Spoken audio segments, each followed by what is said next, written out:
Yanni mentioned that he would be coming to Toronto for a concert, and I casually mentioned how much I'd love to have he and Linda join me on the show. Well, Lady Luck is on my side because I'd like you to join me in a very special welcome for the very talented Yanni and his #1 fan, Linda Evans.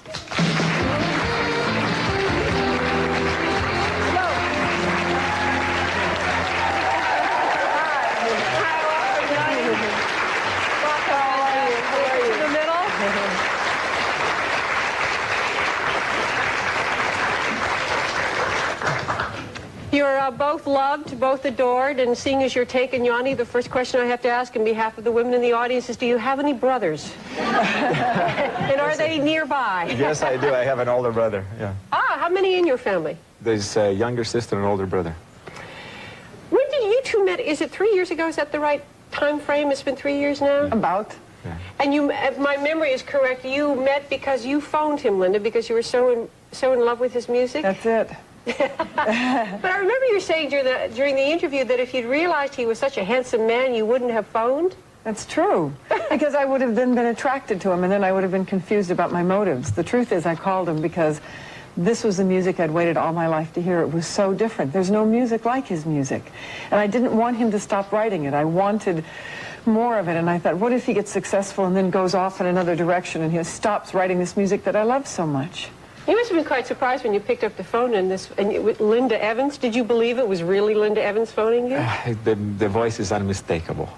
But it's not as dramatic as it may sound in the press. Actually, I was expecting a phone call. The assistant called, and they had to find my phone number through the record company and so on, so I was very aware she was going to be calling.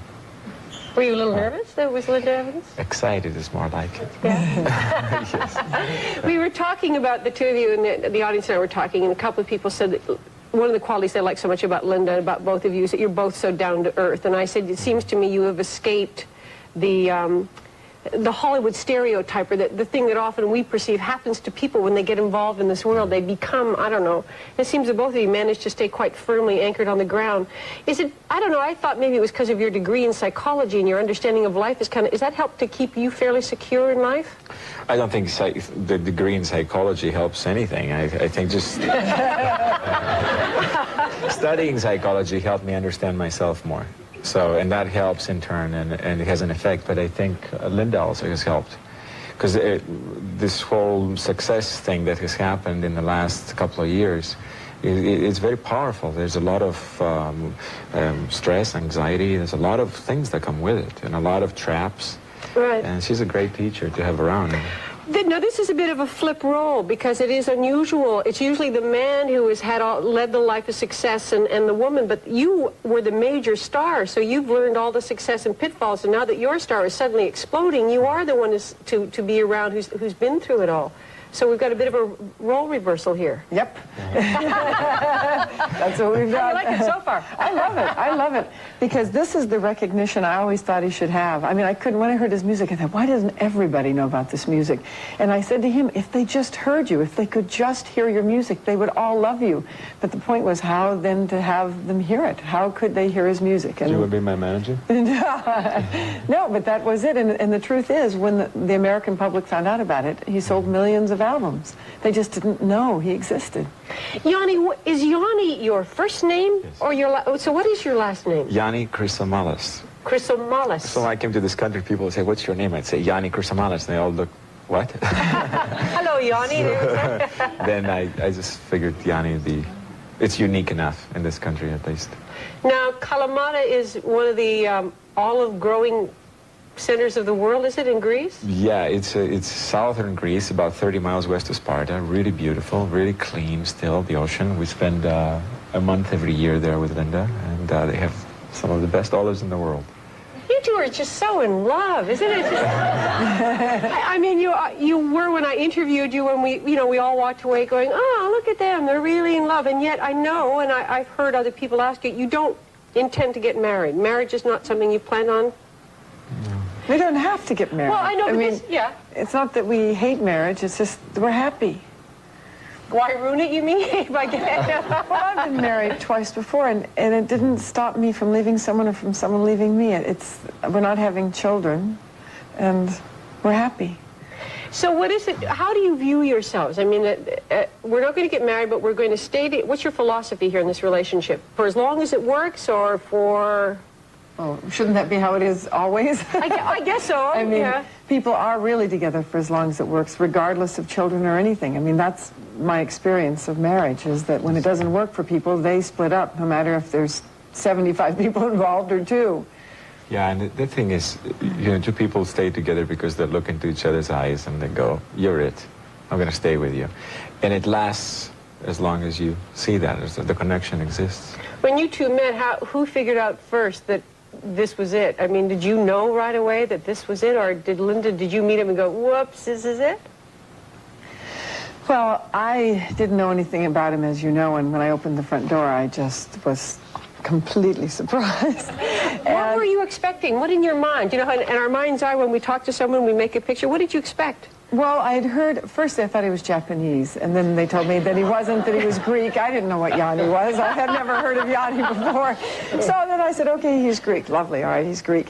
But I didn't know much beyond that. And so when he came, it was that I was expecting a Greek man, but I wasn't expecting to fall in love with him the minute I looked at him. And the interesting thing is, it isn't so much that I fell in love with him because of the way he looks, which you could fall in love with him with the way he looks. I could imagine that, yeah. There was something in him, in his eyes, that it took me months for my mind to realize what my heart knew in a moment, which is very peculiar for me. I've never experienced this before in my life. So it was kind of an amazing experience. And for you, Yanni? You know, I can sum it up by saying I don't remember a lot about the first time we met. You know, we've been asked about it. I don't remember what she was wearing. I don't remember what the house looks like. I mean, now I know what the house looks like because we've been there before, since that time. But I was so taken by the moment. It's so intense. The great thing is that we've had a chance to speak to each other for quite some time before we met, almost a month of numerous conversations on the phone. So we had a chance to find out a lot about each other because we're both very open, and the communication was free. Once you agree on a level, once you communicate on a really good level, information changes pretty quickly. So there's the connection had begun for me, at least, over the phone. We have to take a break. When we come back, one of the things that is not expressed in your biography is very little about your background, and I know that you one of the most amazing things about this man is that he doesn't read music, that he plays. He has perfect pitch, and he just sits down and plays. Gave up a promising career in who knows what, but we'll find that out right after this.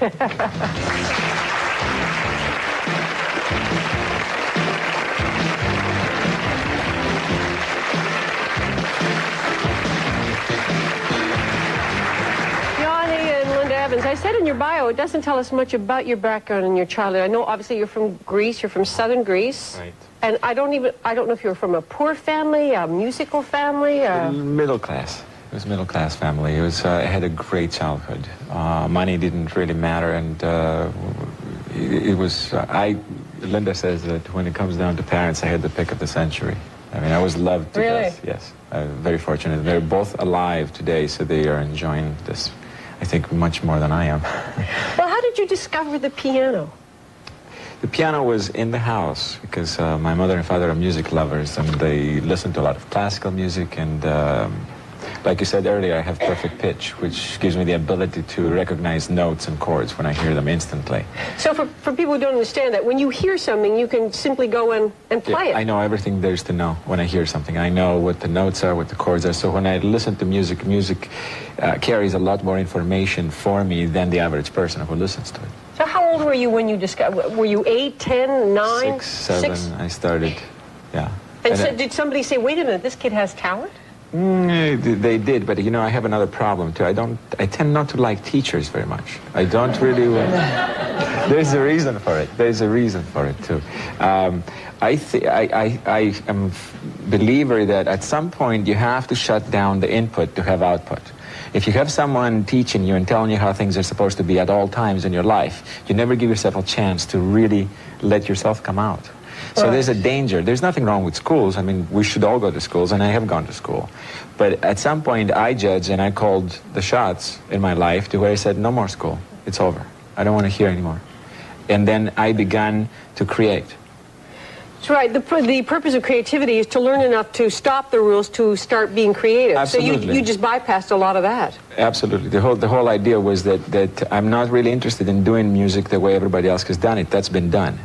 But when did you decide that music, in people's lives, if you look back, there are turning points or major breaks or whatever you want to call them in their career. Here's a young man who starts about age 6 to fool around with the piano, doesn't want teachers. So where did it start for you that music started to become very prominent or important?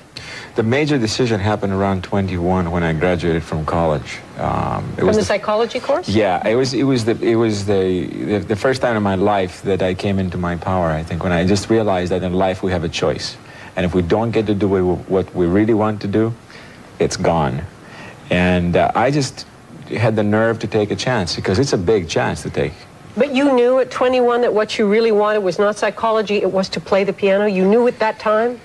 I had an incredible strong urge for music, and I thought I'll give it a chance. About 3 months after I tried it, I was so happy that there was no question in my mind. Who discovered you? Who came along when now you're playing and said, ah, talent? Private music, I think, is the company that I've been with since the beginning, and they liked my first demo tape, and they took me on, and I don't understand this, Yanni, and I've really been trying to figure this out. It's been really driving me crazy for a couple of days. We had a big talk about it this morning at our staff meeting. You've got 9 albums. This is your 9th. You don't read music. You play with symphony orchestras. You go, don't you, and how, you must have an extraordinary memory for all these pieces. How do you start with a simple tune in your mind and then can go out and sit down and play and not read music? Do you have a photographic memory? No, it's a very simple thing.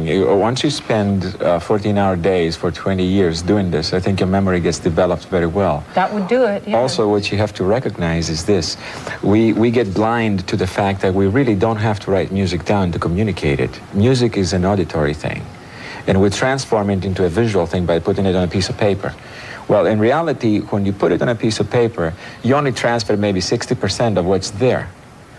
If I write my music down on a piece of paper, someone else try to play it, they won't know exactly what I mean. Right. The only way to really do it is if you record it. Now we have a way of doing that. So what I do is I go play it, record it, and then I say, this is what I mean. It's much more accurate. Okay. Now, one of the other things we'd like to do is take a look back at Linda's career. We thought we would show you a clip from that smash hit TV series, What Else But Dynasty. Now, here's a scene that shows you just how close and warm and friendly Crystal and Alexis really were. Watch this. I'm awfully sorry, Crystal. I can't give it back to you. You see, I gave it away. You what? To one of my maids. Well, I'm sure it was expensive, but admitted it really did look like junk jewelry. Poor Blake never did have much taste in jewels. How dare you, Alexis? That brooch meant a lot to me. It was very special to me. Aren't you woman enough to understand that? Oh, I'm very much a woman, Crystal. Next time you see Blake, just ask him about our early years together. Or has he had a slip of the tongue occasionally and let a few choice tidbits slip out? Is that what's bugging you? No, that's not what's bugging me. It's you.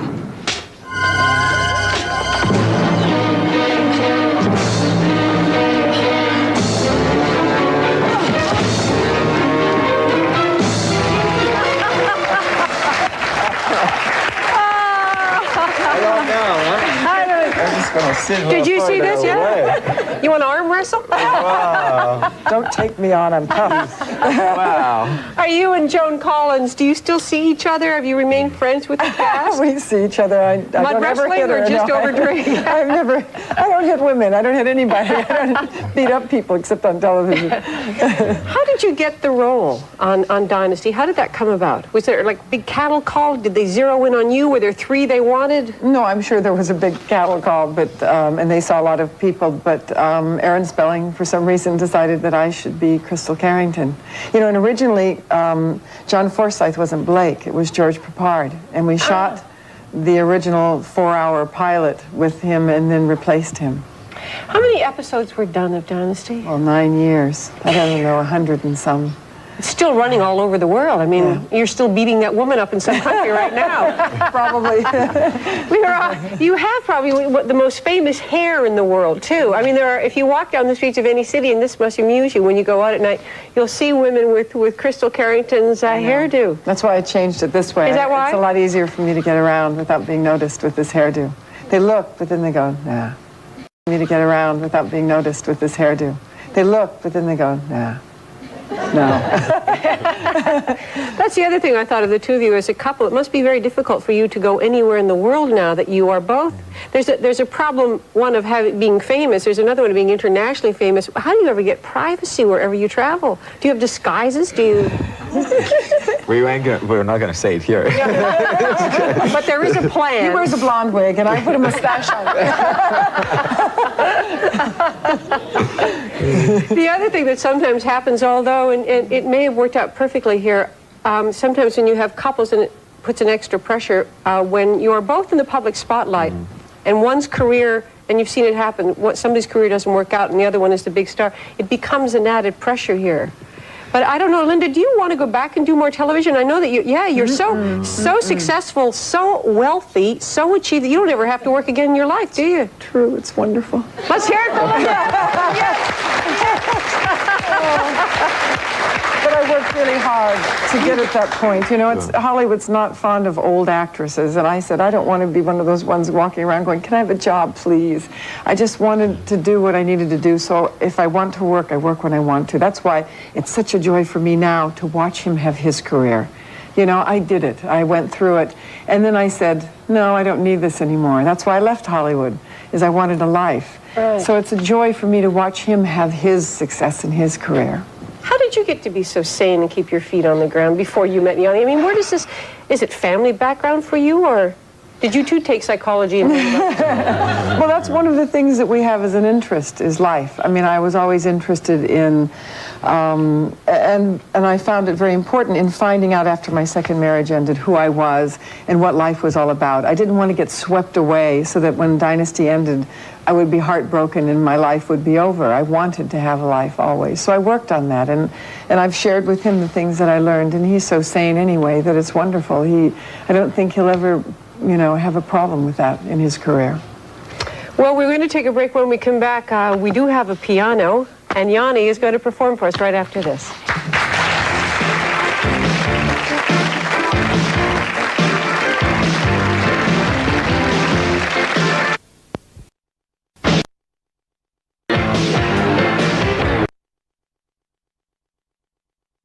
Campbell, who's author of a new book on Lady Di, Princess of Wales. What's he doing? Yeah, she is English. It's called Di.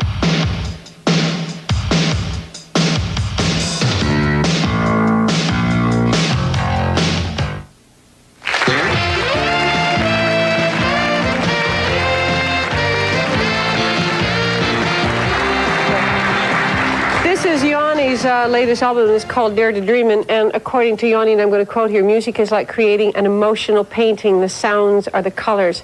This is one of the pieces from the CD. It's number 8. Actually, it's one of my favorites, and I didn't realize it. It's called Felicia, and it's your mom's name. Yeah. This is a song for your mother. Yes, absolutely. You're such a good man. She's got, you know, my mother used to sing to me when I was a kid. She has a very sweet voice, you know, and she sang it. When I did this song, I kept hearing her voice singing it. I thought it suited perfectly for her to sing. So would you like to hear it? I would love to hear it.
any songs for Linda yet?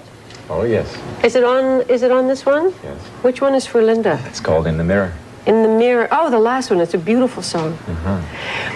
Your inspirations for songs, two of them are from people you know. Are most of your inspirations from people or situations in your life? Yeah, it's life. Life is the inspiration. I just go in it, and I'm still open, and hopefully I'll stay open for the rest of my life. And as it moves me, I sort of encapsulate the most poignant moments in my life with music. When I was reading what you had said about music, it really struck me. You make the point that often when we hear songs that if it has words to it and there's the message of the words seems to almost get in the way of the music.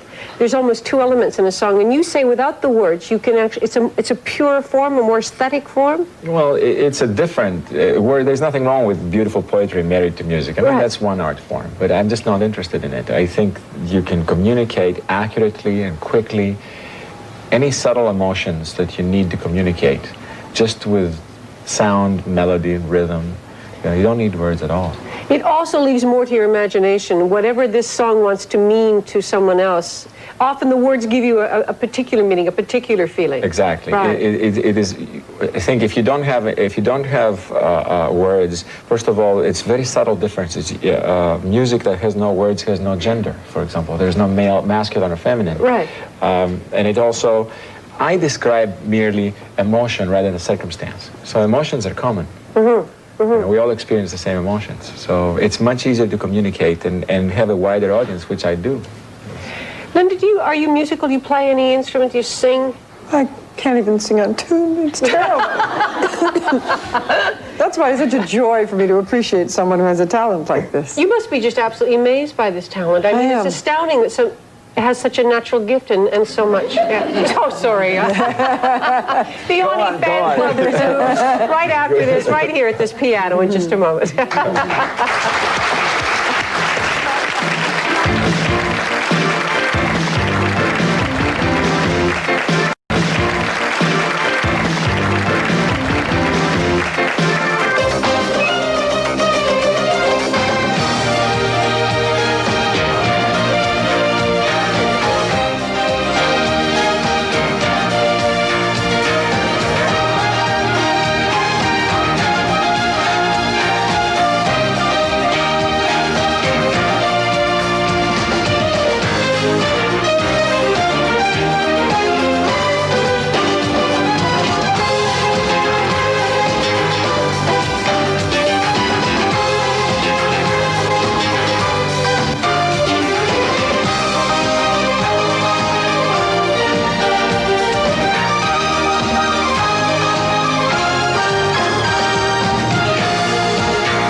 Watching that tape, you're obviously having a good time. But oh, yeah. Is it an ultimate thrill for someone like you to play with a symphony orchestra? Is that like so much fun you can't stand it? Absolutely. I had the best seat in the house. That was a 90 or 85-piece symphony. It was the Dallas Symphony, and it was my second concert with them, and it was just a dream.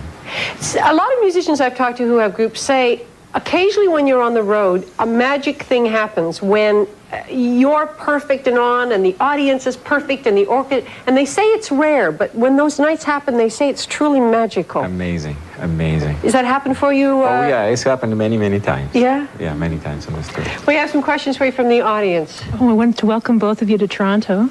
I'm absolutely in love with your music, and I'm just wondering if, Linda, you have a favorite out of all of the compositions? I could never choose one. I mean, that's the problem. I love too many of his songs, although I put all my favorites in Reflections of Passion. Those were my favorites. You talked when the audience was out watching a commercial break about watching Yanni create these songs. We were just marveling. I mean, I don't have a great deal of musical talent.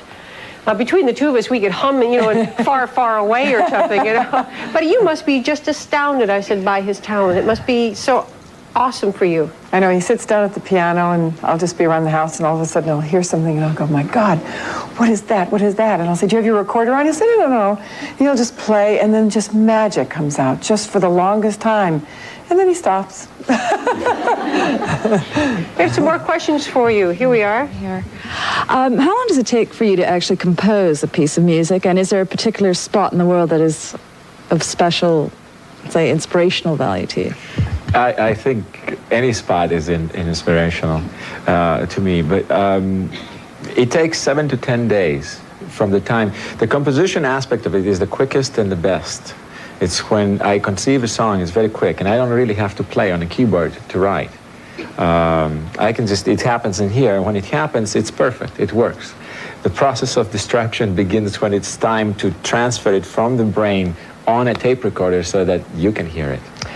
When it starts in here, for the one that, for example, that you wrote for your mother, in here, do you first hear notes, or do you recall your mother singing and hear something particular that she gives you? Do you pick up a hint from there? You're getting close to the actual process, but to make it really, if I can describe it very quickly, I hold on to an emotion. I know what the emotion is before I do the song. And once I'm into that emotion, it's very powerful, and I hold on to it until the end of the recording process, which may be a week or 10 days. So I am basically staying on that emotion for 10 days at a time. That must be exhausting, Yanni. No, truly. It's both exhausting and gratifying, and it is probably one of the most fun times that I can have as a human being. I am completely alone and completely focused, and I have no problems or troubles at all. I'm just completely focused on what I'm doing. I have some more questions for you. Yes? Hi, Linda. Yanni, what women's issues do you feel are the most important to women today? I think women's relationship with themselves is the biggest problem, because if women loved themselves more and were better to themselves, the things outside of us that people talk about wouldn't be such a big deal. But we're always looking for approval. And there are a lot of things that affect us outside of us that would never affect us if we were secure inside of us. Yeah. Yes, okay. Yeah.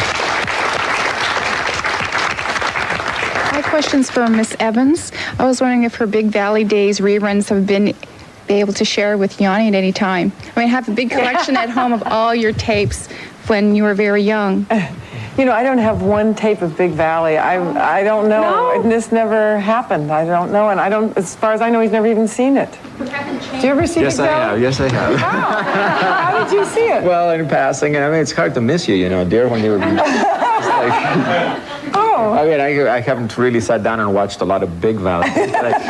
When I came to this country in '74 or so, there's reruns going on, and I went, oh, who's that? Is that true? You first saw her back then and went and noticed who's... Oh, how could you miss her? Well, I know. Okay, I retract. Stupid question. When people say of you, Linda, and they do, and I said at the beginning of the show, ladies and gentlemen, one of the world's most beautiful women.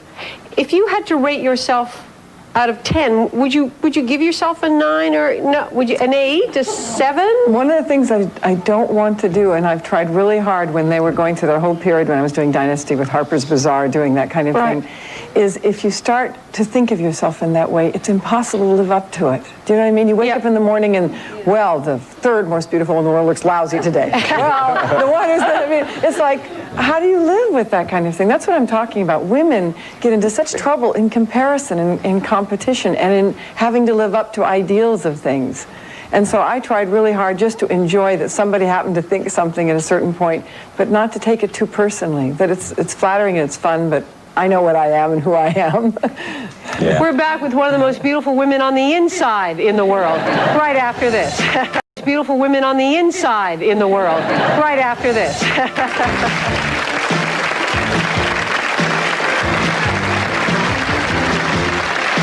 We're back with Yanni and Linda Evans. Yanni's on a 65-city tour of North America. And we've just heard, I don't know if they've told you, it's been expanded to an international tour. You're doing 200 cities, Yanni. Oh, God.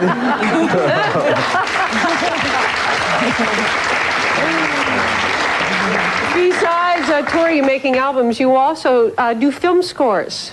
Yeah, I do some, not a lot. I think later on in life I'm going to be doing more and more of that. Did I hallucinate this? Did I, when I interviewed you on satellite, did I not hear in another interview that you had worked together on a film score? Linda, did you produce a film that you hired him for? Well, I didn't produce it, but I starred in a film that I begged him to do. Oh, good, because I mentioned it and everybody thought I'd hallucinated this, but it kept sticking in the back of my mind. He did the music. Yeah. There we go. We had some more questions for you. Here we are. This is for Linda. Of all the leading men you've worked with, who is your favorite and why? Present company excluded. Yes. Well, that's really easy. John Forsythe. Easily. Yeah. He is the most charming, wonderful, dear, fun man. I don't know if you've seen his new TV series or not, but he has a great sense of humor. And he made me laugh, and he's just a good, dear man. He's one of our best friends. What do you two do for relaxation? If you could have it like a perfect afternoon, where would we find the two of you? Just Center Island is a good... You were out walking in Center Island for hours and hours? Yeah. Simple things in life. You both seem so happy and so in love. What's your secret? Is there a secret? Oh, I think the secret is to find somebody you can be happy and in love with. I mean, the secret is the right person. Then everything else is just magical. The world becomes magical when you feel that way. But I've heard that if one had an opportunity to meet a Greek man, that it's an opportunity one should avail themselves of because they are known to be very romantic and kind men. I don't know about all Greeks, but this one is absolutely all of those things. There's an area in Toronto called Danforth Avenue, which is a particularly Greek area, and I think it's going to be very busy tonight with a lot of women. So this tour is going to end for you, Yanni, and do you... Will you ever sing on one of your albums? Me sing? Never. Why do you not sing? I never liked my voice, but I don't mind. In the future, you may hear I may write songs that have vocals on it. Like on this album, there's one vocal track. It's a wonderful vocal on this by a woman named Mona Lisa. Yes. And it's a fantastic song. Yeah. Yeah. It comes from a French opera. Now, you took, but a little part of this opera you were inspired by. I took like maybe 15, 20 seconds from it. It's a very beautiful part too, and I sort of stretched it one way or another, and I changed a few things on it, and it was done for a British Airways commercial, which was very, very successful. In fact, it's running now 2 years later again in the United States. I don't know if it's running in Canada or not, but every one of my friends liked that song, so they asked me to just make an entire piece of music and put it on the album, so I did it. Linda, the one thing we haven't talked about yet is, and you do a tremendous amount of work with the environment. You've also been asked by President Bush to represent America in a specific area for the environment. Mm-hmm. It's called Take Pride in America. It's a wonderful organization that encourages people to do their part about taking care of the environment, not just to expect the government, but to say that the land belongs to the people as well, that we're all stewards of it and that we should participate. And they've had tremendous success. And we've done some public service announcements telling people that there are so many problems right now with the environment that we each have to do our part, and women can do a tremendous amount in the home with what they buy, with how they train their children. There's a lot that each of us can do to contribute and to make a difference. The title of the album is Dare to Dream. You talk a lot about people living out their dreams, and I guess you're such a good example of this, both of you are. You both had such huge dreams, big dreams, and you've done it. You've accomplished it. What is it in you, Yanni, that that allowed your dreams to come true or made them come true for you? What is that, a quality? I think it's something that my mother and father must have put in me when I was a kid. I'm very positive about life. I always look into the future and instinctively assume that whatever problems I have today, they will be taken care of. And life has taught me that that is true. And I just never got scared, I guess. I go after whatever I want, and I don't do it at the expense of anybody, really. I think you can achieve your dream and your goals without having to hurt anyone around you, without having to step on anybody. In fact, if you do that, I think it diminishes you in some way that you might not recognize at the beginning, but it shows up later. And life has taught me that that is the case. But if you don't see your future, it won't come to you, don't worry. You have to see it, and you have to see it first, and you have to believe in it. and then you make it happen. We've probably skirted around this. Is this almost the same as if I asked you what your philosophy on life is, if you could give me a statement that would sum up your philosophical approach to life, it would be to say... Dare to dream. Dare to dream. And if you do that... You know, this whole thing came from a realization from talking to close friends that not only people don't go after their dreams, they're actually afraid to dream at all. They're just afraid of failure, so they're paralyzed by fear. They spend their entire life never doing what they really want to do. And life is so short and it's so precious. And it's just, you blink your eyes and it's over. And you have to take it. You got to be in it. And I learned very young, too, that if you're not doing something that makes you nervous, maybe you're a little afraid of going after it, you're not doing anything new. So it's best when you do things that you feel a little nervous, like you might actually fall. And if you do fall, so what? You learn a lot from falling. It's a great teacher, you know. The only thing wrong with falling is when you don't get up and keep going. Yeah, but that's you who's doing it to yourself, and that's the wrong thing. You should learn. I mean, when you make mistakes, mistakes are a great teacher. You learn from it, you get up, you go like this, and you go on. It never ends. Dare to Dream by Yanni. It's his latest album. It's doing extremely well. It's wonderful music. And when we come back, Yanni will play another piece for us. This one, though, is from Reflections, which was the album just before this. It's a passion, yes. We'll be back with that right after this.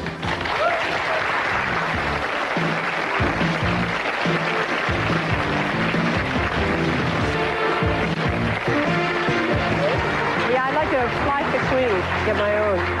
The tour, 35 cities, they're traveling around from Toronto going to Detroit on May the 15th, May the 16th in Chicago, the Windy City, May the 19th down to Kentucky for some bluegrass, and May the 20th in Milwaukee. You're all over the place. Busy tour. The tour ends what date? June 20th? 20th or so, unless they add more dates, which I forbid them. But here at Roy Thompson Hall, this is from the last album. This is the title track from Reflections of Passion. It's been just wonderful to meet both of you. Continued success to both of you. You have it all now. I mean, this will just only keep getting better and better and more and more and more. But nothing really changes. We get to live life now. Yes. Which we did in the beginning. You know, we talked about the fact Dare to Dream, and this, after 9 albums, Yanni, you've lived all your dreams. You've done everything you wanted to do. So now you have to come up with some new dreams, some for the rest of your life. To be free is a great dream to have. To be free is a wonderful dream. Yeah. What are you going to do while you're free? It'll come. Once you clear your mind out, things just come to you. But you did say, and I want to get this clear in my mind, that you have to see your future. Yes. You think that people need to be able to visualize what they're going to do, and once you can see it, yes, it will happen. You have to know what it is that you're going after. You can't just warble down the road. And I mean, that's one way to live. There's nothing wrong with that way to live either. There's no judgment, really. If you want something, focus on it, know what it is, and go after it. It has to happen. It has no choice. You just focus. Yeah. The album is called Dare to Dream. And in this last piece we're going to hear, called Reflections of Passion. Yeah.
We've come down. We have just 1 minute left.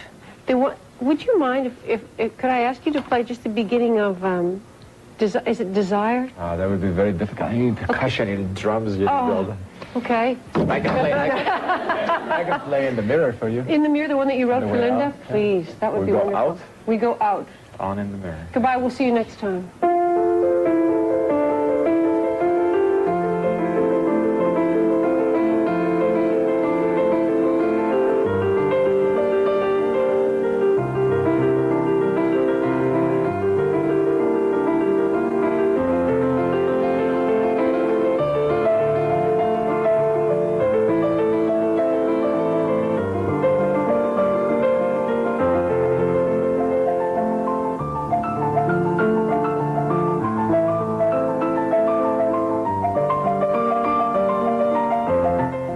Stay tuned. Coming up next on Montreal AM Live, Budget Talk Made Simple. What does the finance minister's budget mean to you and me? Tom Velk explains next.